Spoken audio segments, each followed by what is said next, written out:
আমি তোমাকে সত্যি কিন্তু বুঝতে পারছি না। এত কিছু জানার পরেও তুমি রাজদীপের সঙ্গে ঝিলিকের বিয়েটা দেবে? ইয়েস, দেব। আমি ওদের বিয়েটা দেব। কোমর বেঁধে নেবে বড় বহিনী, বিয়ের আর বেশি দেরি নেই। আরে তুমি তো আমার এক হাতের মা, এক হাতের শাশুড়ি, তাই না?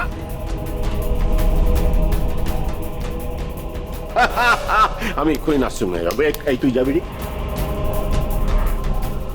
হ্যাঁ যাবো তো যাবো। চ চ চ, এই তুই যাবি তো? না যাবো বাবা। চ চ, রেডি হয়ে নে, আমরা ওয়েট করছি। কানাই এসো। চল চল।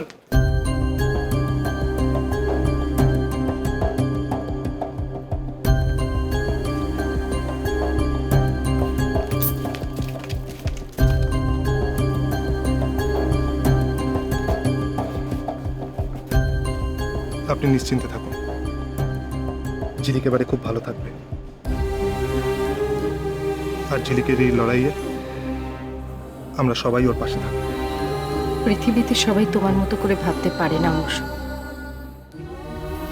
ভগবান তোমাকে অনেক বড় মন দিয়ে পাঠিয়েছেন, তাই তুমি এরকম করে ভাবতে পারো। এটা কেন ভুলে যাচ্ছেন যে আপনি আপনার মেয়েকে ফিরে পেয়েছেন শুধু রাজদীপের জন্য? রাজদীপই ওকে বাঁচিয়েছে। তাই ঝিলিকের নতুন জীবনে যদি কারোর অধিকার থাকে, সেটা শুধু রাজদীপের।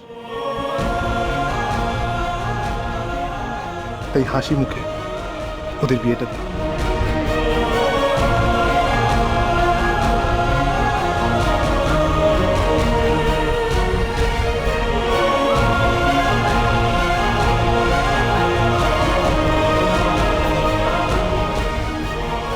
আমি জানি অংশ, তোমরা কতটা থাক, আমার দুঃখ কষ্ট নিয়ে তোমাকে আর কখনো ভাবতে হবে না, কোনোদিন না।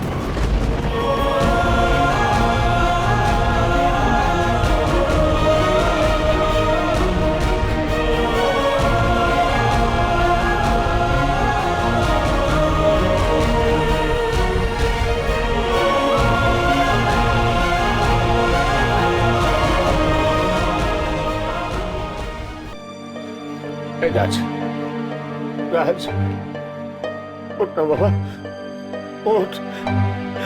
একবার তাকা আমার দিকে। তোকে যে বাড়ি যেতে হবে রাজ, ওঠ না।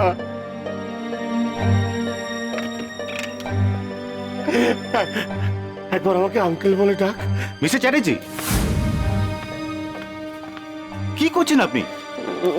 রাজ, আমি আঙ্কেল বলে ডাকছি না কেন ডক্টর? আমি তো সবই আগে জানিয়েছি আপনাকে।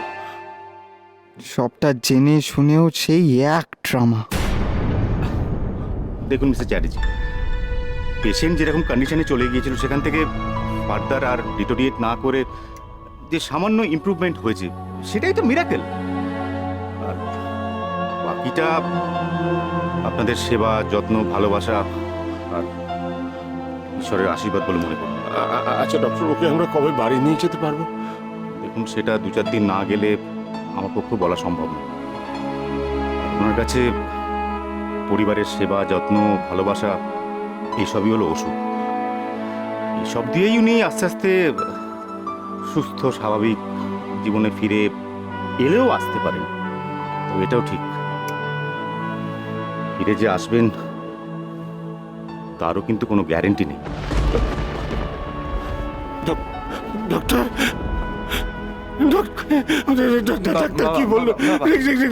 রাজ ভালো ভালো তুমি কেন এরকম ভেঙে পড়ছো কেন বাবা?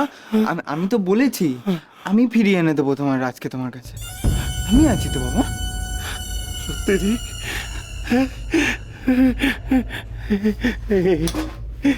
এই দেখ রাজ, রাজ তোর ভাই কি বলছে শোন।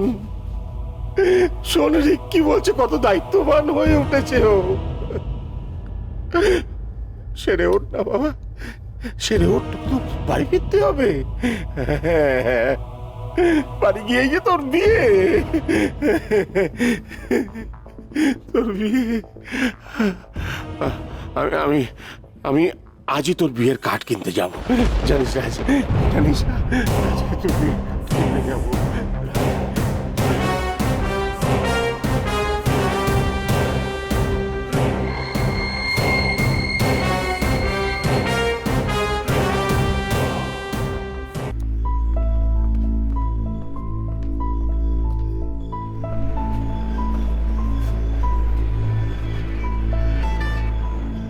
হ্যালো হ্যালো হ্যালো, হ্যাঁ তরুণদা, হ্যাঁ বলো।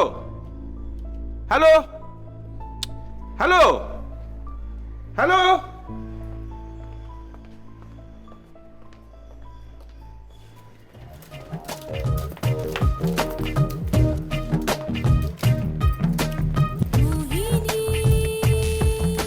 সত্যি ফুলকি, আমি দেখি আর অবাক হয়ে যাই। ভাবি এরকম মেয়েও আছে না এই পৃথিবীতে, মানে শুধুমাত্র টাকার জন্য, মানে সম্পত্তির লোভে জ্যান্ত প্রেমিককে ফেলে মরা পুরুষ মানুষকে বিয়ে করতে রাজি হয়ে গেল। সত্যি বিরল বটে। একেই বলে নাক কান কাটা ম্যাডাম। দেখুন না, কারোর কোনো কথা হেল দোলেছে? দেখুন আপনি। আর কত দেখবো?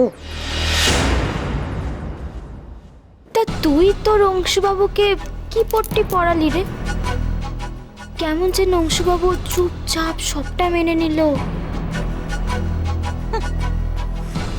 মানলে না কেন? অসুবিধা কি আছে? রাজ তো কিছুই টের পাবে না। অক্ষম রাজ হুইল চেয়ারে পড়ে থাকবে আর এরা এদের মতো চালিয়ে যাবে। মাখামাখি প্রেম সবই চলবে, অসুবিধাটা কোথায়? না চুপ করুন। নোংরামোর একটা সীমা আছে। আছে বুঝি? আর তুমি সীমা ছাড়িয়ে যে অসীমে পাড়ি দিচ্ছ। আমাকে রাগিয়ে কিন্তু আপনারা নিজেদের বিপদ নিজেরাই ডেকে আনছেন। আমি কিন্তু খুব ভালো করে জানি কে বা কারা আমাকে মারতে চেয়েছে।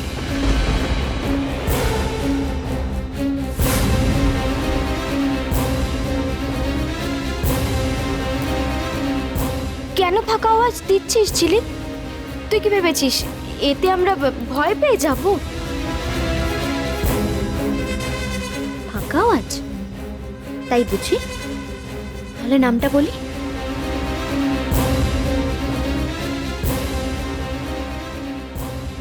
যারা আমাকে মারতে গিয়েছিল তাদের লিডার ছিল সূর্য তরুণের কেয়ারটেকার রমা।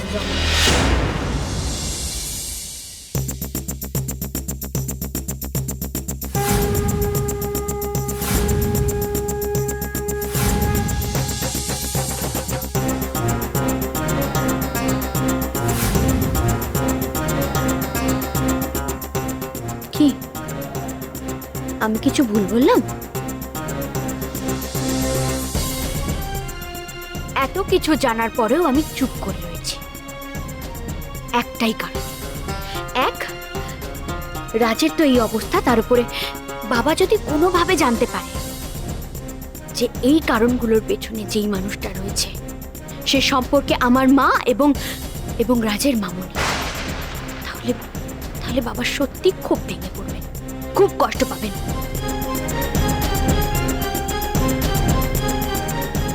তবু সময় হলে তো আমাকে মুখ খুলতেই হবে না? কিচ্ছু করার নেই, তাই দয়া করে আমাকে বাধ্য করবেন না মুখ খুলতে।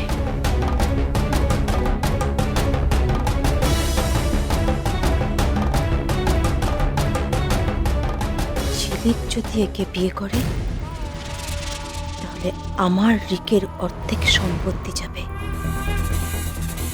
আমি যদি এর প্রাণটা হাত সাফাই করে দিই। তোমার তো এখন আনন্দ করা উচিত। সামনে তোমার বিয়ে, কত দায়িত্ব তোমার। নিজের বরের সম্পত্তি, নিজের বাবার সম্পত্তি সব তো তোমার এখন। তৈরি হও তার জন্য। তোমায় ছাড়া ঘুম আসে